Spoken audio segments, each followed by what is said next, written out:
Well, hello, everybody. Welcome to the Cerias Security Seminar for this Wednesday, February 22nd, 2023. Thanks for attending. I'd like to welcome Arian Duresi. He is a professor of computer science at Indiana University, Purdue University in Indianapolis, IUPUI to some of you. He's published over 100 papers in journals, over 220 articles and conference proceedings, and 12 book chapters.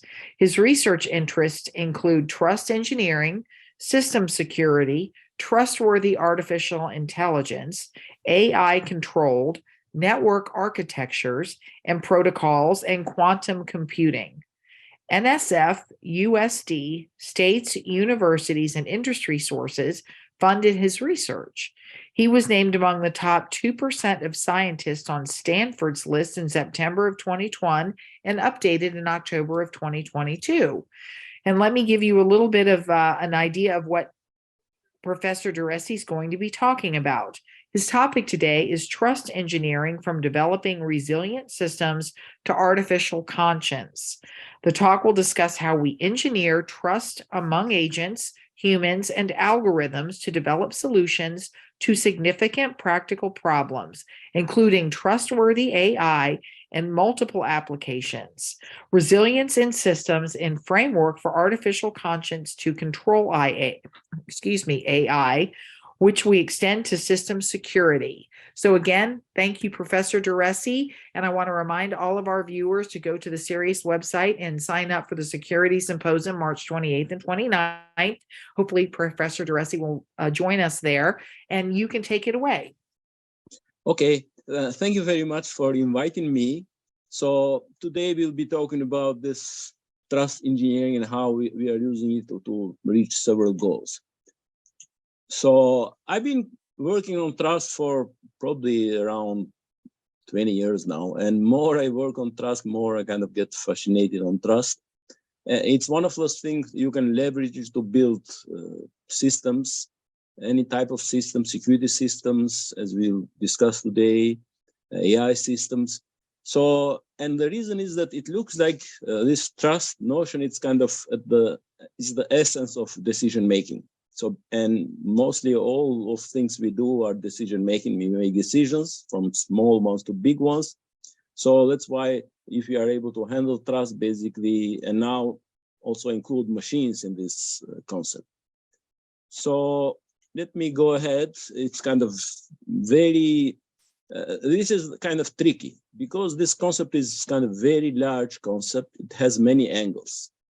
And there are many disciplines who studies this psychology, some of this very new, like neurophilosophy. And basically we can spend a lot of time here, and I don't think that's the goal for this talk. So basically, I will go to more practical angle to see how we can use trust.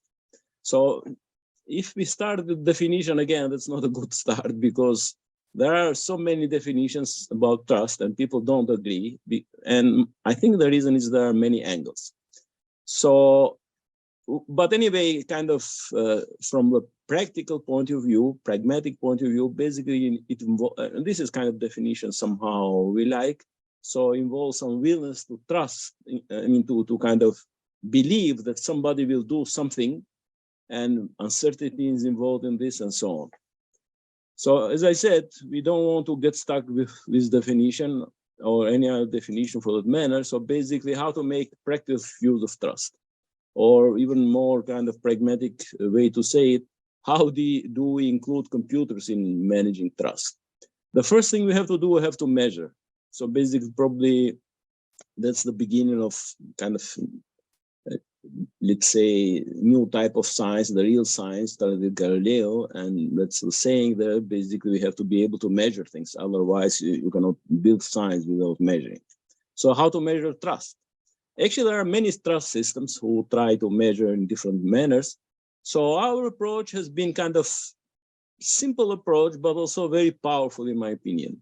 So why? Because we consider trust assessment similar to physical measurements. So as you measure weight, length, time, So you use some tools. So again, we think that somehow our brain is measuring trust.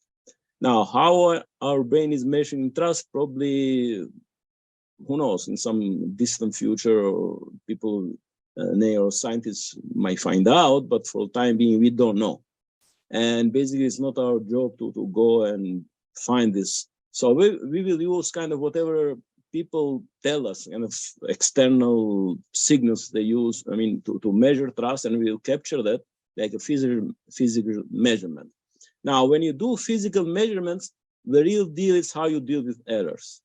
And this is probably the biggest benefit of considering trust assessment like a physical measurement, because we can apply, there is a very established theory of measurements, measurement theory, and we can apply this theory. Basically, this makes very adaptable our scheme. Now, let me show what we are talking about. So basically, there are two major operations when you deal with trust. I mean, trust transitivity and trust aggregation. So basically in series or in parallel, and there could be many combinations of them. Now, different trust systems define ways to do this, different formulas or stuff like that. What we are saying, that we are saying, let us leave this to user, to application. They can use any type of formula, any type of algorithm, how you combine trust. And then once you have found the formulas or the algorithm which is better for your application, then we can use measurement theory to handle the errors in this calculation. So this is the, in one sentence, the advantage of our system. Now, based on this, we have developed our trust model. So basically start with trust modeling.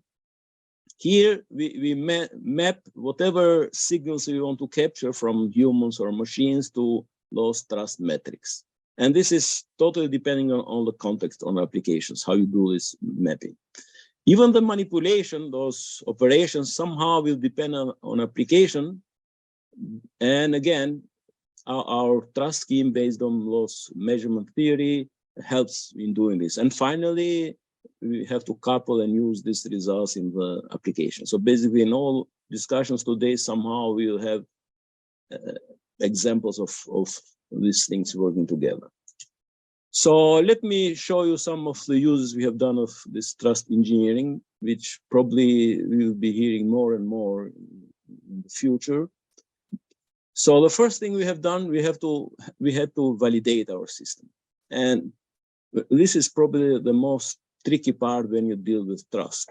Because as I said, there are many trust systems, but then you have to validate them. And validation, we have used stock market. And the reason we use that because it has two key features, stock market. The data is available. You don't need to dig and beg for data. Data is there. It's very reliable. The price of any stock, I mean, it's there. You cannot change it. So the ground truth data is reliable and available.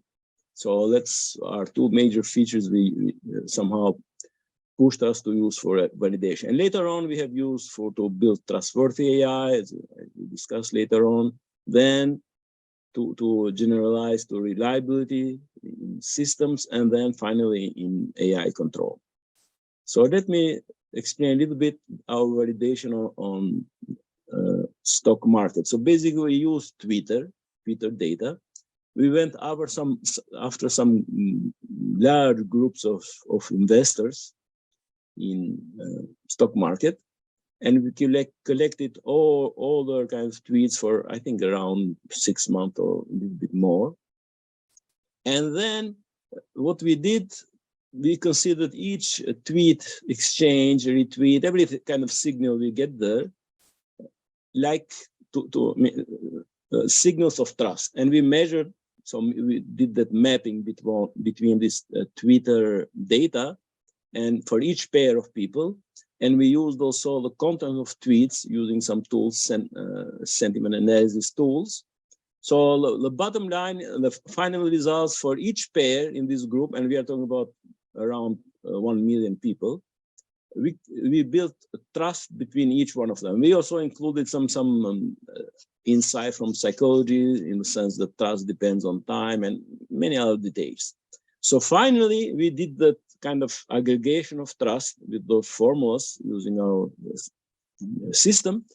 And the end result, we created kind of a map of trust in this large investor data set, where you have kind of, you can visualize like 3D map when top mountains are people who have very high trust. Now, going back to the context, depending the meaning here, when you say I trusted person, is that somebody who is good at kind of giving advice for stock market. So you see, it's not, we don't care about other qualities, just being good at that particular feature. So, and somehow this is one of the results you can see, for example, power, basically it's kind of a way to say trust. In this case, it is a bit modified. So distribution, it's kind of clear. I mean, most of the people have very low trust in this manner of predicting stock, and that's why a lot of people lose money in stock market. And there are very few people who are good at this. We can call these people kind of guru of stock market. So after building this map of trust, then we went and somehow filtered out all their advices, because that's what they do in these groups. They give kind of advices to each other, how to invest and where to invest and so on. Now, why people do that, I don't know, but this is a fact of life, that there are people who can give you very good advice on stock market. And basically, people have tried to use tweets for predicting and even trust, but what we do, we kind of filter based on trust. And after we do this filtering and manipulation and everything, we compare it with the real stock market. And this is, for example, Amazon stock market for some amount of time. And we are after, in stock market terms, they are called abnormal returns. So basically, this is kind of tough to get these things. Why? Because otherwise you can do economical predictions on stock market and everybody does that, but this is very tough. And this is where you can really make or lose money on this kind of things. And guess what? We found a very good kind of matching between our predictions based on Twitter data and filtered by trust and what's happening. And even more surprisingly, it was that our kind of indicators were 3 days before the fact. So this is kind of very strange. And actually, we were even surprised how good it was. Now, some people have told me probably I should leave my everyday job and go for this, and probably that wouldn't be bad idea, because there is a lot of potential. But as I said, our goal here was not really to make money. Our goal is to really test our system. And I think the data have been good for that manner. Now, let me see how we used our trust system, or this trust engineering related to trustworthy AI. And probably this is one of very timely topic of these days. Why? Because there is an explosion of AI in any form and in any shape, in any application. And the real deal now, how much we can trust AI. It's not anymore a question how good AI is, but how much you can trust it. And we have to be able to measure this. And we are not talking anymore about kind of things just for fun. Usually I compare AI with kind of a metaphor as a child. So basically we can say, so far AI has been like a child. And people, anything a child does, people say, oh, how cute it is. Even when the child does something bad, some mistakes, say, oh, I mean, try to, but nobody keeps the child responsible. But now the child is growing up, it's becoming an adult. And the adults, they are responsible for what they do. So basically we are in this transition between childhood and adulthood of AI. And for the time being, we need to make sure that we are able to measure how trustworthy AI is. Now, we have worked in this kind of creating a framework. So we have a paper, kind of very successful paper review related to trustworthy AI. So we have figured out some control points. So basically our approach is that we should keep people in the loop. Why? Because for the time being, the AI is still a child. Who knows, in some distant future, AI might become really adult and we can deal differently. But for the time being, we have to have humans in the loop and have some control points and create metrics where people can measure the trustworthiness of AI. So, and have been calls from many organizations related to AI. So this is the latest call, Artificial Intelligence Risk Management Framework from NIST, or just January. But in the meantime, have been calls from US government agencies, from ISO organizations. So basically, and this is nothing special for AI. All technologies have to go through standardization. But now we are not talking about standardization of how good AI is, because in many fields it's already good, but how trustworthy it is. So this is the real question, to have standards which measure how trustworthy the AI tools are. And this would be similar to medical standards. For example, we have for medical devices, for medicines and so on, we have standards. So FDA apply the standards, finally approves them, and then you can safely use them. So now, to develop standards, we need metrics. Now, two things about metrics. They have to be meaningful to capture what you're trying to show that the AI is doing, and should be easy to measure. Basically, you have to include procedures and everything. So far, we have developed three metrics. One is acceptance, explainability, and fairness. So I will explain in some applications which each one of them. So let me start with this, the first one, acceptance.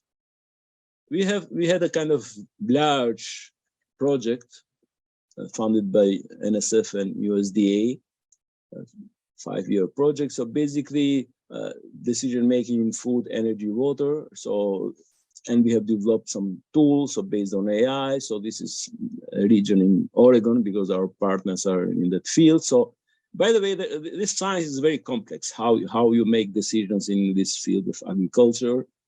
And again, I'm not expert in that field, but my collaborators are. So basically, they have developed AI systems which one make so-called kind of optimized decision.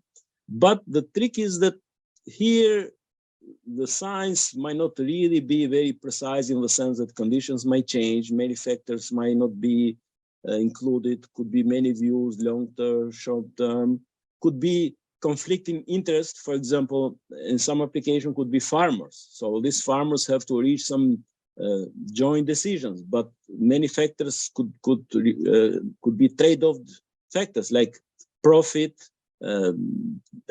protecting environment. So finally, the bottom line is that you cannot rely 100% on AI solutions. Why? For a very simple reason, because you cannot force those solutions. Even though they might be on paper perfect, in real life, people have to accept them.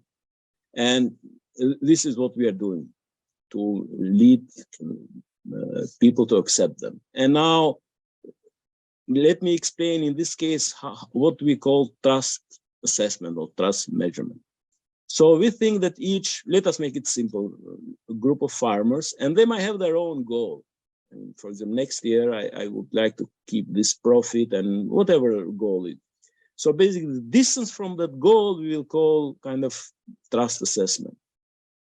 So the closer to the goal, basically higher the trust for that solution. So having this in mind, let me explain a little bit what we are doing. So our AI system, and by the way, this is online tool, generates solutions from, this could be farmers, but could be any type of actor. And they select solutions which fit them better, not necessarily. For example, let's say AI says this is the perfect solution, but for some reason they don't select it. Why? Because this solution might lead to very low profit for them.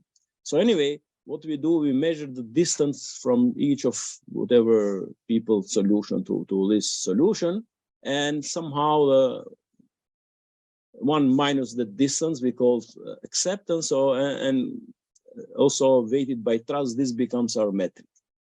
So, and we use this metric to optimize solutions. So let me show you a little bit meaning of the solution. So let's say this could be, let us call this reference solution. So let's say the AI has decided, has found that the optimal point for this group of people, which somehow it's good trade-off between profit and environment, and there are many other things. What type of crop you grow, where you get your water, you know? So there are many parameters. Let's say the AI system has found this.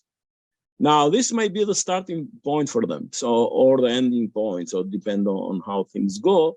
And you see, for some reason, they might stick with their solutions and don't go here. And there is no way on earth you can force these people. They're kind of private owners. So basically, you can measure this kind of average distance. So basically, this will be our kind of way to measure trust in this solution. So what they do after they get solutions from AI system, they start to negotiate. For example, the idea could be that if all this region reaches some good point from environment protection, because I somehow learned myself a little bit this agriculture science. So basically, if you misuse the soil, you can kill it. So basically, decision from each one of them will influence the whole, almost the whole region. So it's not, even though the decisions are personal, but the consequences might not be personal. On top of that, could be incentives by, who knows, governments, agencies saying, okay, if somehow the whole regions use more, let's say, river water versus groundwater, or uses this type of fertilizer, you get more money, all of you. So basically, it could be some joint goal for them, but they have to negotiate it. So basically, we use those trust metrics and they negotiate. So basically, suppose I select, I'm kind of bad actor, let's say I select totally my profit, I don't care about anything else. Somehow others will downgrade me. And it turns out this kind of reputation in community has a lot of value. People have tried in real experiments, for example, in California, try to save energy. And the only way they can do it just using the reputation. Anyway, the bottom line, I'm kind of skipping the details. So basically, we have used game theory to, let's say, model this, and then control theory, because these are feedback loops where the trust is kind of the influencing factor. And we can show that basically using, and we have some parameters, so related to trust sensitivity. Trust sensitivity means how you would sense trust. So basically, if you don't care about other people's opinion, you have low trust sensitivity. Otherwise, somehow high trust sensitivity, you kind of listen to others more and so on. And we can show with our work that somehow these are different scenarios where in low trust sensitivity, basically the final result might be kind of, this is the average distance from the goal. And when it's high, let's say, trust sensitive, you can get better results and so on. So basically, the bottom line is that without the system, they can stick with whatever solution, which is this outer circle. Then, depending on how sensitive they are, they can go closer to the so-called optimal solution, or even closer. Anyway, the great let's say advantage of this tool is that let people bring also other knowledge on the table. For example, probably, and this could happen, that we assume that this optimal point is kind of a real good point. But guess what? Suppose AI is making a big mistake. Why? Because it might be missing some factor which is not part of the data. And that happens with AI. In that case, these people won't go in that, let's say, point at all. And that could be a big signal for who is handling the system that you have to fix something. So I think this is the real value of the system. Anyway, we have done a lot of experiments. So basically how you can, based on this trust sensitivity and so on, basically how many rounds and all of that. So, and what we do next, we take this feedback from people and we inject to the AI system, and the AI system can generate even better solutions. So basically being closer to what the people want. For example, in that case, I said before that AI might be wrong in deciding what is optimal, and people with their feedback can tell the AI system, no, don't optimize like that. You have to take care of some other issues, and then we can get somehow better results. And we can capture this with numbers using our metrics that trustworthy acceptance. For example, we have simulated 3 systems having different type of feedback and different places of measurements. And the final results, let's say we have the blue system, kind of red system and orange system, and you see they have different acceptance. Let's say in this case, it's better to go with the blue system. And also this could be not just for everyday use, but also for standardization. So USDA might kind of apply this to make standard, let's say, acceptance for these tools, and they might say, okay, the blue system, you can use it on the field, but not this kind of orange system, and so on. So this is one example. And by the way, this type of solutions where you have contradicting goals and you might not have full knowledge, it's typical in many real systems. And for example, climate change, you know that we are facing this problem of climate change, and somehow we have to deal with many angles. I think the only way to deal with this is to have similar solutions where, because it's easy to say, okay, the AI decided that now you have to do this, but that might be wrong for many reasons. First of all, the AI might be wrong. And second, even suppose the AI is right, people, you cannot totally change people's life overnight because the AI said so.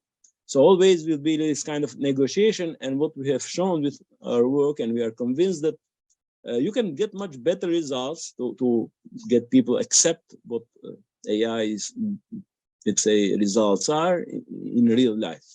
And as I said, this has great potential in all this climate change problems. Now, let me move on to the other metric, which is explainability. And we have shown this, applied this in medical field. It turns out in medical field, AI is pretty good. For example, we have been studying in kind of diagnosing cancer. And by the way, it turns out it's better than doctors. Why? Because again, it boils down to image processing and AI. I mean, the computers are much better to process images than people. So, but the adoption is very slow. Why? Because finally the accountability belongs to the doctor. So as the cartoon says, and that might be realistic. So if things go wrong, you cannot sue AI. Finally, the doctor has to make the decision. And the reason that doctors somehow don't trust this tool is because they don't understand how they reach the decision. And that's a big deal. So let me show what we are talking about. So we have applied in this is particular type of cancer, this ductal carcinoma in situ, some prediction of how, if the cancer will come back or not in some cases. And I'm working with some of my colleagues in machine learning techniques and real doctors. So basically, we have used real cases of cancer with ground truth.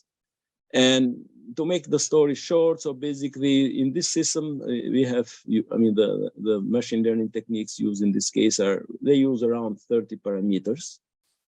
But the real doctors, they use much few parameters. And these parameters kind of developed by the algorithms are totally meaningless from human point of view. So if you show these parameters to the doctor says, I don't know what you're talking about. The doctor usually have very few parameters ready to cell size and cell kind of how they are organized and so on. So basically, even though the machine might be better than the doctor because the doctor doesn't understand these features and these parameters. And again, this is very simple case. In real life, you could end up with millions of parameters, and all of them might be totally meaningless from a human point of view, and their combinations and so on. So basically, there is no way any human can understand, for example, how deep learning developed this algorithm. So what we have done, we have used those, we created some agents like those proxy for the doctors, and we somehow try to, especially for the cases when there is this disagreement between doctors and machines, to let's say capture the explainability. On top of that, also have the real doctors judging the whole scenario. And we have developed, again, a metric based on how good they understand what's going on, and apply to different systems and different points. And again, the end result that we have, let's say in this case, we have two systems, system 1 and system 2. And guess what? This system 1 reaches much better explainability than system 2. And again, this could be used not only in everyday life application, but also could be used by FDA to make standard, to approve system. For example, system 1 could be approved for use in hospital. And in that case, once it's approved by FDA, basically can be used in hospitals without problem. But system 2, for example, doesn't reach that explainability. Now I'm explaining from the accuracy point of view, that might be the same. So, but this system it doesn't explain itself well, or people don't understand it, and this is measured. So again, this is a great tool, and we are talking about including both how much they can trust it and also the confidence and so on. So that's part of that measurement theory I talked before. So let me move to another field of applying trust, and this is filtering information on social media. And we live in this time of social media, and we are aware of a lot of stuff may kind of be misinformation, attacks, or whatever we want to call it. And sometimes it's noise. Not necessarily people are trying to do something malicious, but it's noise. And probably this is even a bigger problem than malicious. For example, we have done some testing in medical field, especially in medical field, information on social media, it's noise. And you can just think, suppose you do search for a diet. What is the best diet for yourself, let's say. And you can find totally contradicting results. So that's the meaning of noise. So basically, but this is very serious. For example, in medical field, people are kind of trusting social media to make decision between life and death. So basically, how to improve the situation? Again, we are after, especially our kind of fake users or misusers, and again, we apply our trust schemes on them. So basically, the rationale is that if you can trust the users, you can trust somehow the information coming from them. To make the story short, basically we apply trust similar to what we did in the stock market, but in this case it's a little bit more tricky because attackers also might, once they know that you are using trust, for example, to filter information, they might kind of fake trust. So basically they might create groups in which one they increase each other trust. So basically we went another step further. So we thought about that. So, and we studied this social media environment by building cluster of trust and having some assumptions when this cluster could be good cluster or bad clusters. For example, if they have very high density, so basically, or they are developed very quickly in time, then most likely they're bad clusters. Somebody trying to increase each other trust, so they don't have time to stay years on social media to develop trust. If they want to do some damage, they will join, I don't know, 200 people today, and tomorrow the trust will be very high, and then they can escape trust filters. But if you study from this cluster point of view and time point of view, basically we can get some better results.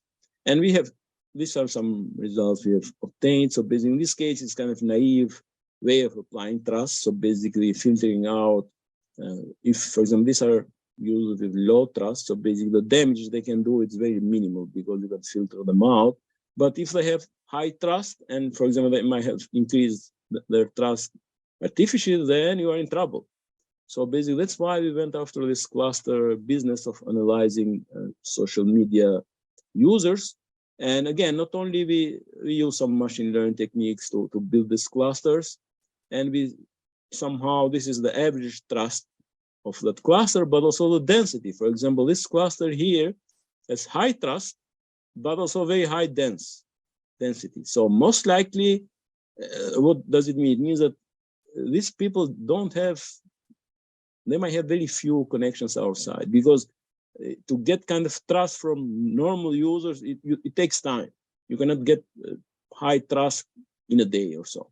So basically combining this trust density and timing, basically all of these tools can be used to figure out the chances of this cluster to be good or bad. And by the way, I think this has great potential to be used in social media like Twitter, for example.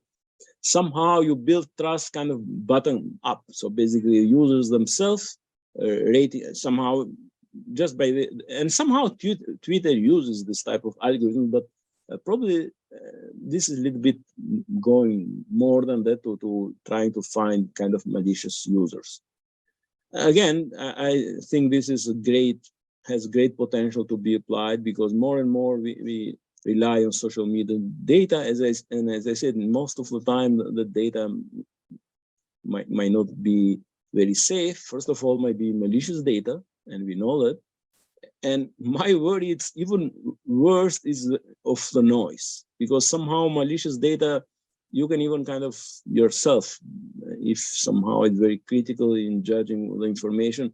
But if it's noise, it's very easy to fall about noise. And again, in my opinion, this will be a huge field to apply these trust techniques in social media. Now, let us move on now to another different field. How to develop resilience in systems.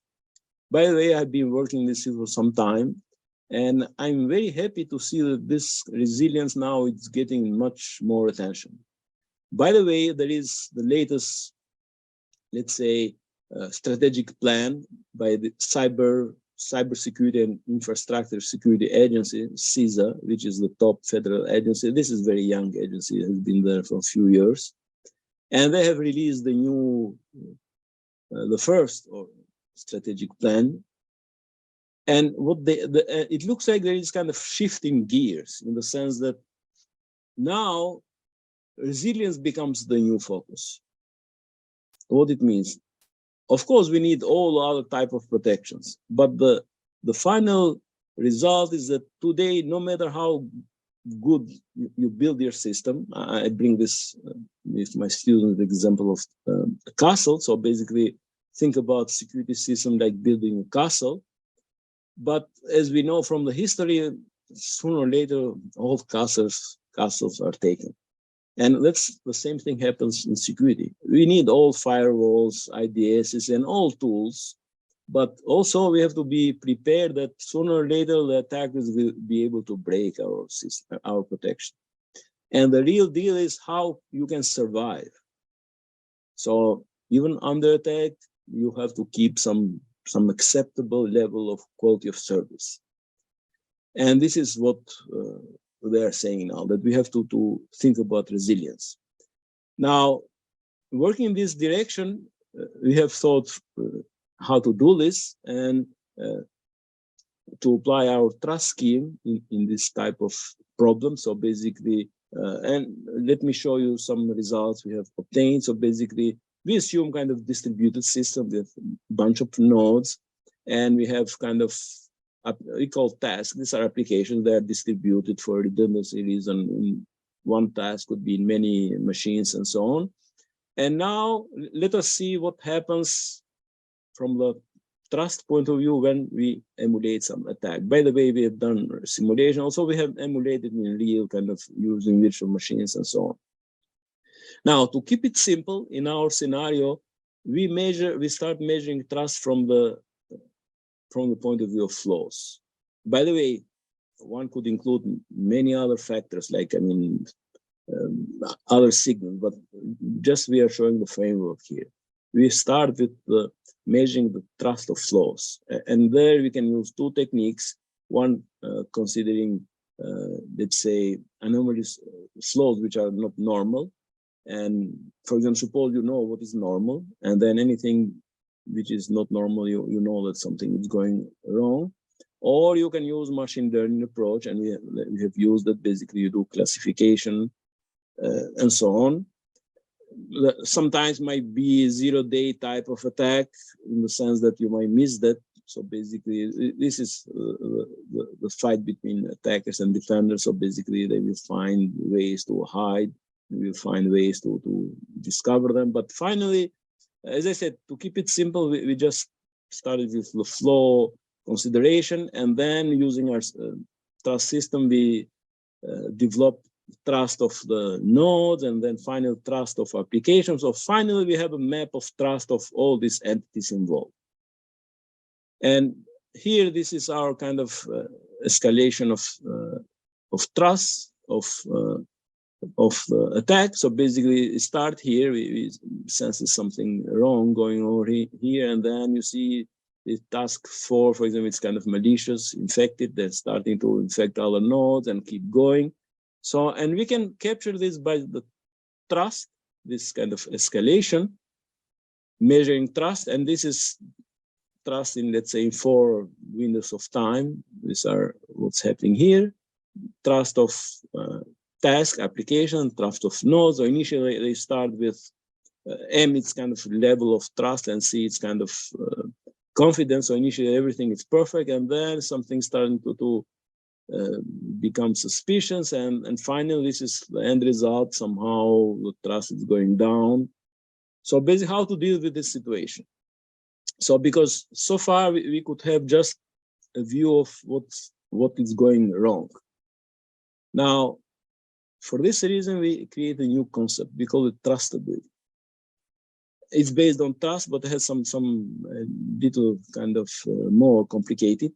And our goal is to make it kind of as general as reliability. You know, reliability is, it's a probability that a given entity, given device or whatever, it's up or down. So for example, it's 90% reliable, basically 90% of the time that this thing will be up. Trustability is a little bit more complex. Try to capture if an entity, node, application, whatever it is, or system, it's able to keep a given quality of service under a specific attack tree.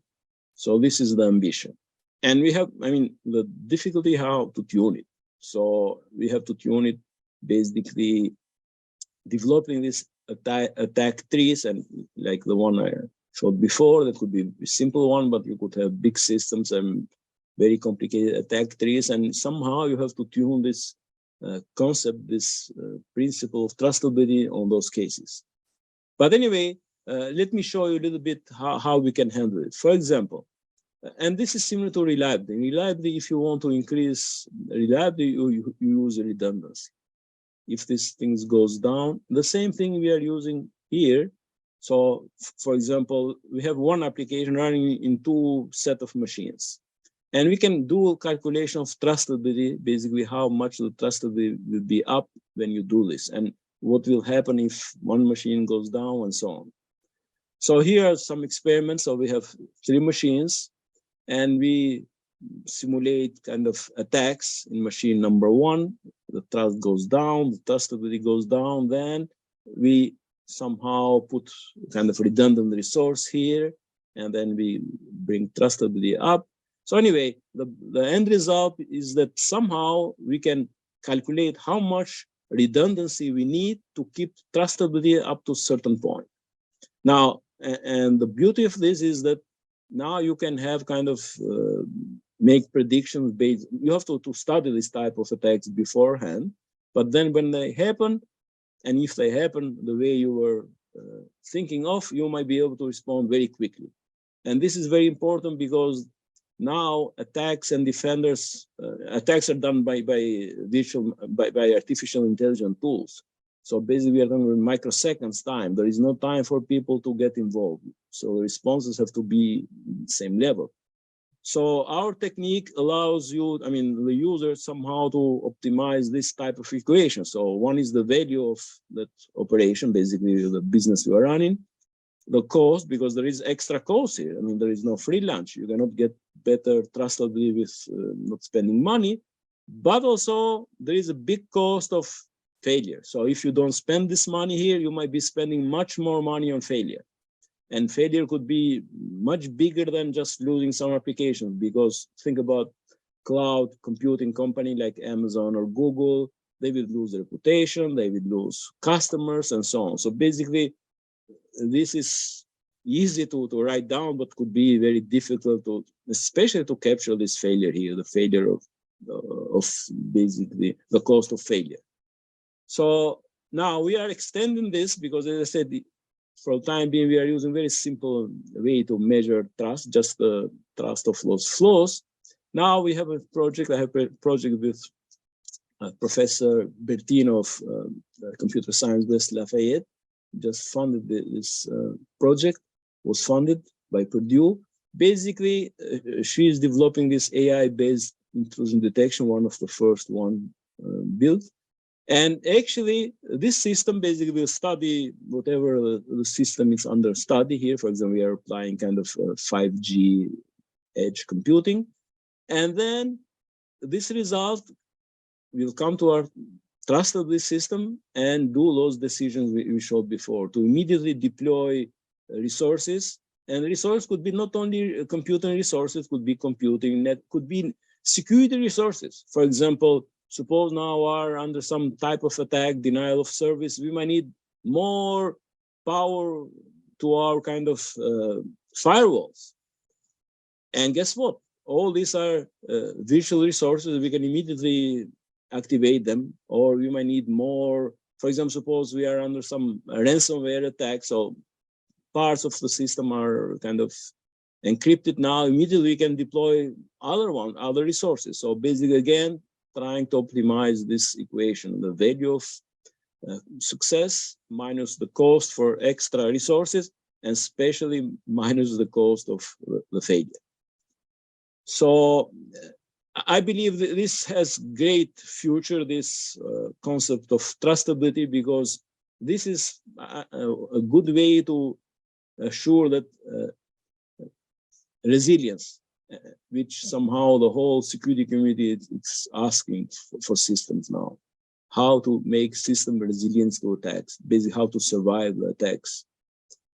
So let us move on. So from the lessons we learned so far, we have moved on something else. And this might look a little bit fancy, basically in this artificial cautions. Now, there are two lines of work. One is just trying to build these artificial cautions, basically, or to model how humans or animals develop this. And there are a lot of neuroscience models. And we are following one of the models is by Professor Mark Solms.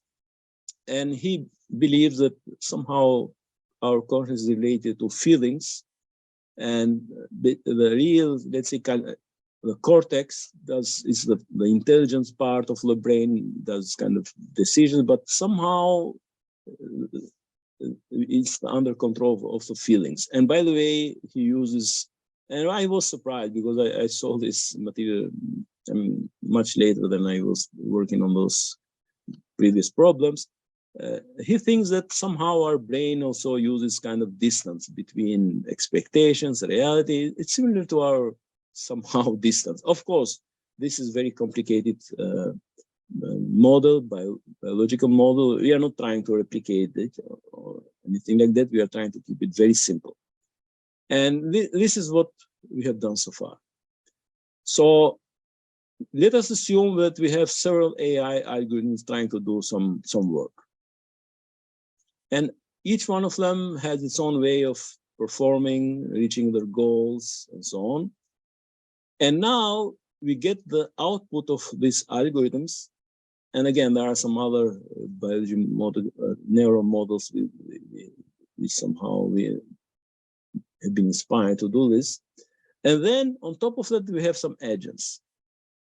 Now, these agents, for example, the latest paper we have written in this field, we have a very simple problem of, let's say, we have some data and somehow we have algorithms to kind of process the data.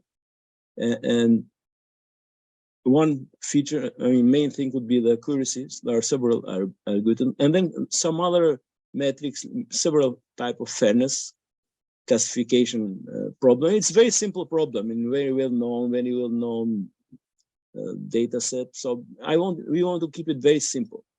And on top of that, we have developed some agents. In this case, we have one agent for accuracy and for each of these other metrics, one agent.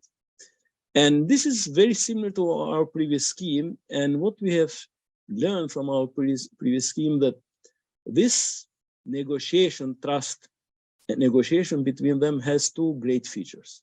First, it can generate very, very complex dynamics. But second, can keep the interface to human meaning very simple. For example, this is very simple, saying, okay, I have an agent for accuracy, one for fairness, 1, 2, 3, and now you guys go and negotiate with you to get me kind of good result. And we capture this good result using our fairness metric. In this example, somehow we set the fairness, whatever fairness between these agents have to be reached somehow as goal. So basically they go explore and negotiate, having the goals from us, from humans. But finally they go back and change things, and they might get some places where they satisfy our goals, or the end result might be that they say, sorry, with this algorithm and with this data, we cannot reach your goals. And that also is good. So finally, we want to reach some results which are the humans can trust. And I can show you that, for example, everybody is using the ChatGPT nowadays. And probably you have witnessed a lot of fun, also this ChatGPT creating fake results and so on. For example, I did an experiment myself, asking, give me the best 10 papers on this artificial cautions.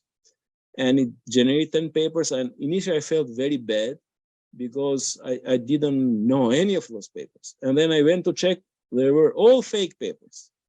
So basically, one would like to have on top of this ChatGPT or this some agent this also check how true the results are, because yeah, the kind of prediction might be great from the point of view of the algorithm, but it's not good for the user.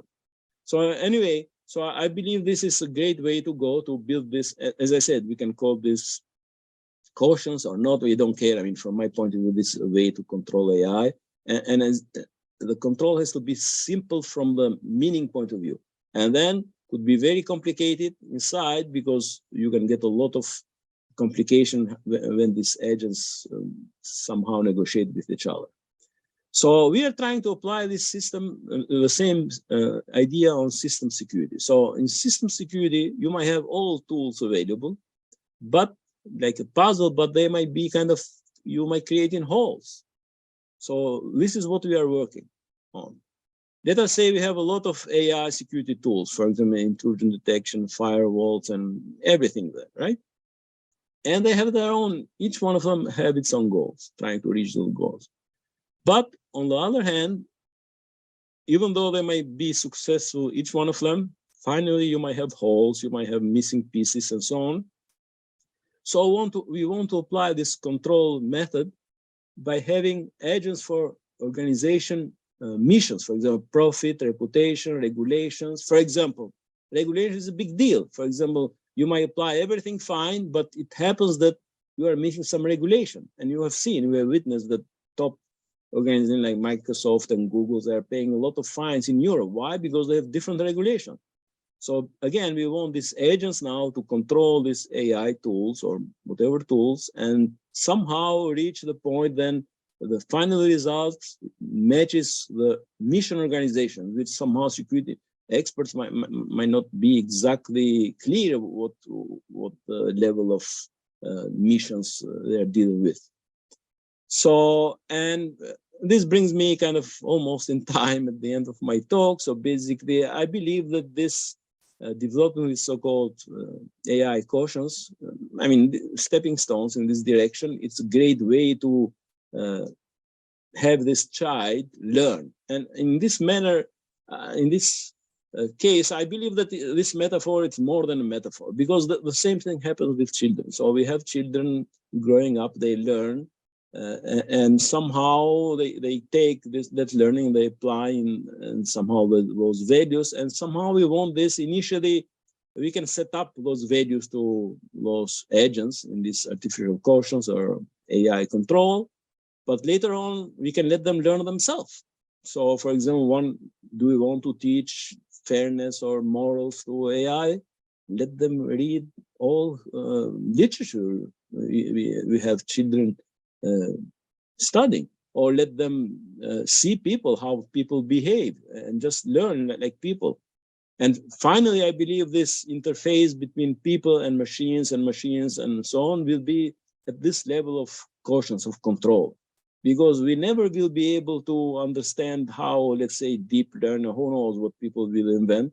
And there is nothing strange, even for people, you never know how somebody's kind of brain is working, how they do calculation. But we have our interface is at the value level. So basically, we can judge people how fair they are or what other values, and then it's up to them how they apply those values. So I believe, and this might be kind of strong, kind of biased belief, but sooner or later, and I don't know how soon or how much later, we might be able to even to remove this word artificial for artificial quotient. So who knows, in some distant future will be just intelligence, including human machines and interfacing between us, considering them like colleagues. And the interface, much easier interface, will be based on this trust interface and between this control part of the humans and machines. So I think there is a lot of work. This is, my prediction is will be a lot of work in this direction. So basically, most likely we have to go back and think how we teach children and similarly adapt them how to teach machines. So this brings me to the end of my talk. So I strong belief that we can leverage trust on all these systems, and trustworthy AI is very timely. Basically, it's the most important issue in AI today, how to make it trustworthy. Because to make it good, we have done that, but now the real deal is to make trustworthy, and for that we have to have metrics and we have standards. We can use it to filter information. We can use this trust engineering techniques to build resilience. And as I said, the last thing, probably also the more kind of futuristic angle, will be to develop this AI control, which will enable us to really create this, again, I don't want to predict the future, nobody can predict, but I strongly believe that sooner or later we'll have this AI human socialization. And with this, I'm done. So if there is any question, I would be happy to answer now, or anybody who wants to ask me by email or any other manner, I will be more than happy to discuss. Thank you so much, Professor Cerias. This is your talk is fascinating and completely aligns with one of the main focuses for Cerias, is that trustworthy and explainable artificial intelligence. So I really appreciate you giving it. And so we have a question, and I will read it to you. From Professor Clifton. Hi, Professor Clifton. Nice to see you. The system developers, including the trust management system developers and end users, may have different goals. How do you manage that? Yeah, I think this is a great question. Really, I love this question, because this highlights exactly what we are trying to do. So basically, the final verdict will be kind of the user. Because as a developer, or even as kind of trustworthy developer, whatever I am, I might be wrong for many reasons. For example, my knowledge might be wrong, my view might be wrong, I might be missing angles of things, and that application in agriculture is great. It's great to show that we have seen in real life that happening. So basically, using our metrics, what we will capture, let's say, trustworthiness from so-called expert point of view, but also from the user's point of view. And suppose in this case, then because they have different expectations, different goals, we'll have two different numbers. And that will be big red flag. And we have to sort out who is wrong. Is the user, for some reason, And when I say the user, might be many users. For some reason, they might be wrong, or it's the system wrong. But at least we have a red flag which we can fix. Otherwise, if we rely just on the one, for example, let us say experts, or say who developed this, they might be wrong. And then the end result will be, the end result is that the user won't use those results. For example, this ChatGTP. As I said, I asked to generate some papers. I mean, in this field, subfield, created totally fake papers. So from the developer point of view, it did the job, right? Did the best so-called prediction. From the user point of view, it was a big failure. So if I have to rate it, I will give 0 point. And then it's the job of the developer to take care of it. So I think this is exactly the point. When they have different expectations, really this metrics can capture it.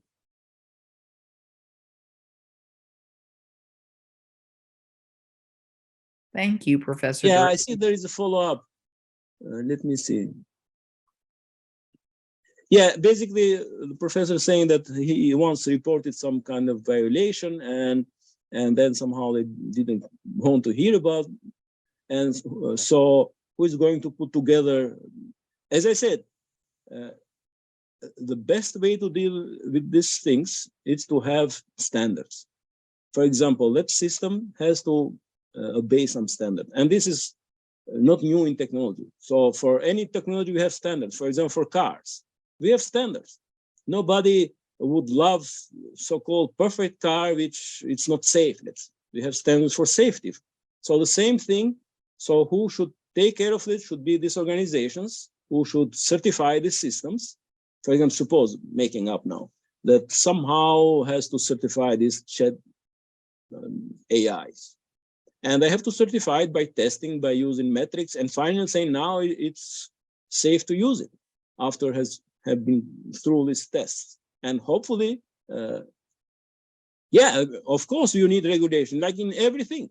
So would you take medication which is not kind of regulated? Now, again, we live in kind of strange type. People might say, okay, I don't trust organizations and so on, but it's much worse if something is not under regulation. Could be much worse. As I said, nobody would touch a car, even if you get kind of a gift, but say, okay, this car is great, 0 money, but it's not safe.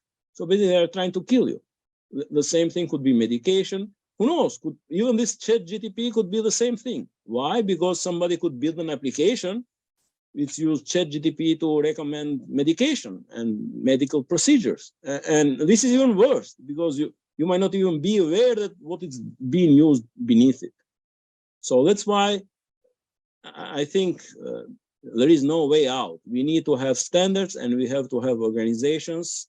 I don't know who, could be industry organization, government organizations, so on, who have to kind of enforce the standards. So that, in that regard, AI, nothing new. It's the only difference is more powerful and more complicated. And this is, in my belief, it's even more stronger reason to have kind of regulation. I don't know if I answered the question, but it's. I think you did a great job, Professor Cerias, and thank you, Professor Clifton, for asking such awesome questions. Really got some sparking cool conversations. So, and by the way, just one more thing, because this happens to us when we start to work in that agricultural system. We had some consulting people from the real world, and they warned us. They said, be careful, guys, they said, because we have seen in real life so-called optimal system generating very bad results. And they gave an example of how water was handled in California. Initially, it looked very great, this model of trading, blah, blah, blah. And then the end result was very bad. Why? Because they missed, who built the system, they missed the real problems. So, for example, farmers know the real problems. I mean, you might be Einstein of agriculture, but you cannot force a farmer to do something if it goes totally against their kind of interest. absolutely. Well, thank you again, Professor Cerias, for your time. It was a very interesting conversation, and it has been recorded. will be Okay. uploaded to the Cerias YouTube site and also to our website. So you will be able to share that with people that you would like to share it with as well. And I want, we may have just Yeah, got, there is now another yeah. follow-up testimony. Do you want to read that one? Yeah, I can read it. I'm reading it. It says that I think this may be an interesting balance between regulation and openness, require regulation or trust, but AI are open. And the government and governed by the trusted due to regulate. Yeah, I totally agree. I totally agree. And again, as technical people, it's not our job to really say what is trustworthy or what is fair, because, for example, fairness, it's human concept.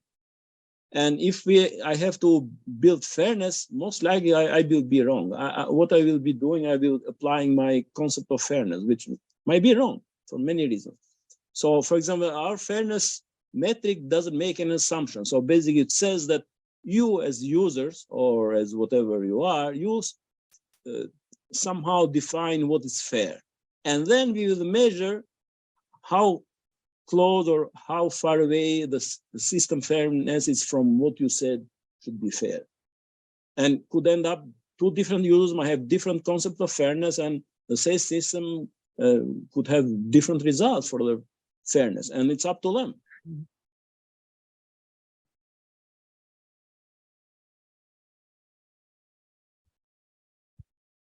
Well, great. Okay, if nothing else, I mean, again, I thank you very much for giving No, this thank you. opportunity. We were very happy to have you. Hopefully we'll see you next month at the symposium.